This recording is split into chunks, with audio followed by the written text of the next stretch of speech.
Good evening, I'm Laura Lee. And I'm Dan Wolf. Thanks for joining us. Nationwide, natural gas prices are set to soar after Arctic cold blasted the U.S. from the Northland all the way to the deep south. Northern News Now, Sophia Lauber spoke to Minnesota utilities today, learning which everyday ratepayers will bear the costs. As cold temperatures have swept across the country, raising the price of natural gas, crews here at Hibbing Public Utilities have been working hard to keep rates low for customers.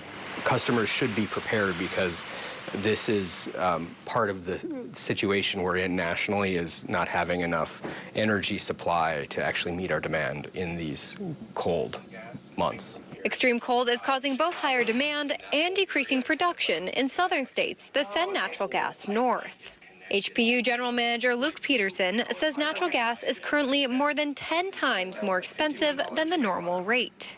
Luckily, HPU is prepared to weather the storm. When we go into these events, we have the ability to completely stop using gas at the power plant, and that's because of our reliance on coal and biomass. HPU's fuel flexibility protects its customers from the price spike, but that's not the case elsewhere in the state. Minnesota Energy Resources has to pass the cost along to its customers in the 179 communities they serve. It might be the next bill, it might be the one after that, where people can maybe start to see some of these impacts. And that's why we want to alert customers now while they can still take steps to help kind of mitigate those effects in the future.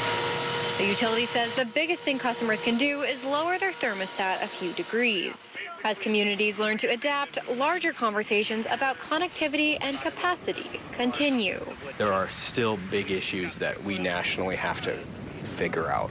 Peterson says natural gas prices will remain high until it warms up both here and across the country. In Hibbing, Sophia Lauber, Northern News Now. Sophia, thank you. Now, a pipeline explosion in Willow River in recent weeks left customers in that area with natural gas challenges, but service is now restored and there are no longer any restrictions. Minnesota Energy Resources say that their customers who get their natural gas from that pipeline aren't seeing any price spikes after the explosion. And HPU leaders said at first they didn't know if they'd see impacts from that explosion, but the most they saw was a slight pressure on their system.